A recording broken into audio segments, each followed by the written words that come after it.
Bonjour et bienvenue dans ce nouvel épisode des bases de la vidéo. Aujourd'hui, on va apprendre à éviter ce problème de scintillement de la lumière.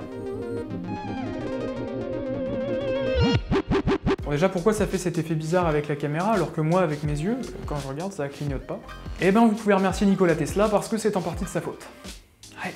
Notre réseau électrique actuel fonctionne en courant alternatif. Vous le savez très probablement, on apprend ça au collège. Sauf que voilà, le souci avec le courant alternatif, c'est qu'il a tendance à faire clignoter certaines lampes.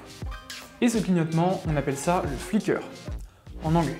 Parce qu'en français, ça s'appelle le scintillement, mais c'est plus long à dire. Bon, donc avant tout, petit rappel sur le courant alternatif, histoire de bien comprendre la suite. Comme vous le savez sûrement, il existe deux types de courants. Le courant continu et le courant alternatif. Le courant continu, c'est pas trop compliqué, il est continu, ça veut dire que la tension va rester toujours la même au cours du temps, alors que le courant alternatif, il est pas continu, justement, il est alternatif, ça veut dire qu'il alterne entre une tension positive et une tension négative, et ça forme une courbe sinusoïdale. Donc le courant alternatif, il fonctionne à une certaine fréquence, c'est-à-dire qu'il y a un certain nombre de périodes par seconde.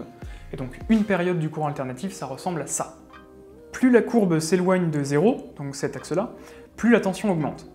Donc en une seule période, la tension augmente, diminue, puis re-augmente et rediminue. En France, comme partout en Europe, le courant alternatif fonctionne à une fréquence de 50 Hz, ce qui veut dire qu'il y a 50 périodes identiques par seconde. Donc puisqu'en une seule période la tension augmente et diminue 2 fois, en 50 périodes la tension va augmenter et diminuer 100 fois. En revanche, dans certains pays comme les États-Unis par exemple, le courant fonctionne à une fréquence de 60 Hz et pas 50, ce qui fait qu'en une seconde, on va avoir 120 variations de tension.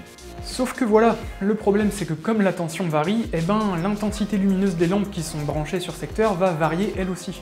Donc en Europe, les lampes vont clignoter 100 fois par seconde, et aux États-Unis, 120 fois. Alors ça ne se voit pas à l'œil nu parce que c'est extrêmement rapide, mais nos caméras, elles, peuvent le voir parce qu'elles sont beaucoup plus régulières que nos yeux, et elles ne sont pas soumises à ce qu'on appelle la persistance des impressions rétiniennes.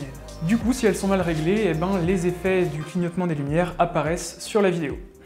Bon, rassurez-vous, vous avez deux solutions pour régler ce problème. La première est très simple, il suffit de synchroniser votre nombre d'images par seconde avec les variations de tension du réseau électrique. Vu qu'on a 100 variations de tension par seconde en Europe, on peut filmer à 50 ou à 25 images par seconde, puisque 100 c'est 4 x 25 ou 2 x 50. C'est donc synchronisé. Alors qu'aux USA, avec 120 variations par seconde, le mieux c'est de filmer à 60, à 30 ou même à 24 images par seconde, puisque tous ces nombres sont des diviseurs de 120.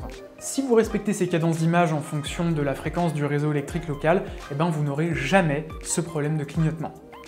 Et ça c'est plutôt cool. C'est pour ça qu'habituellement toutes mes vidéos sont tournées en 50 ou en 25 images par seconde, parce que voilà, c'est beaucoup plus facile comme ça en France pour éviter les problèmes, et donc c'est ce que je vous recommande de faire. Bon, si vous regardez cette vidéo en HD, vous aurez peut-être remarqué qu'elle tourne effectivement à 60 images par seconde et pas à 50 comme d'habitude. Et bien figurez-vous que c'est justement pour les besoins de cette vidéo, ça va me permettre de vous expliquer la deuxième méthode pour éviter le flicker.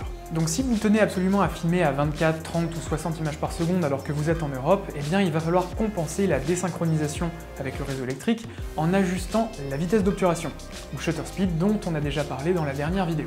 Pareil, si vous voulez filmer à 25 ou 50 images par seconde aux États-Unis, il va falloir compenser avec votre vitesse d'obturation pour éviter le flicker. En fait c'est simple, en Europe, si vous filmez à 24, 30 ou 60 images par seconde, il faut que votre shutter speed soit un diviseur de 100 compris entre votre cadence d'image et 100.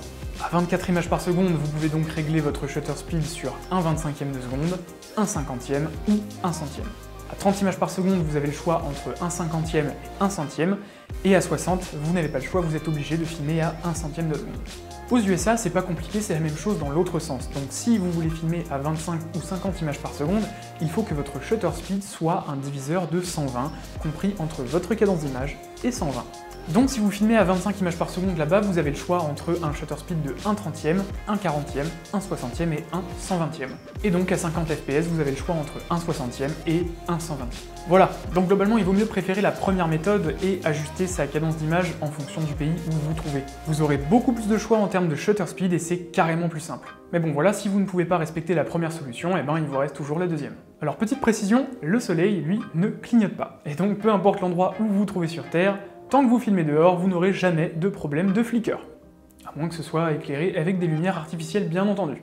Bon bah voilà, on arrive à la fin de ce 3e épisode des bases de la vidéo, j'espère qu'il vous aura plu. Si c'est le cas, vous savez quoi faire. Si vous avez des questions, n'hésitez pas à me les poser en commentaire, j'y répondrai. Vous pouvez également aller me suivre sur Twitter, le lien est dans la description. Et moi je vous dis à dimanche prochain pour un nouvel épisode. Bye tout le monde.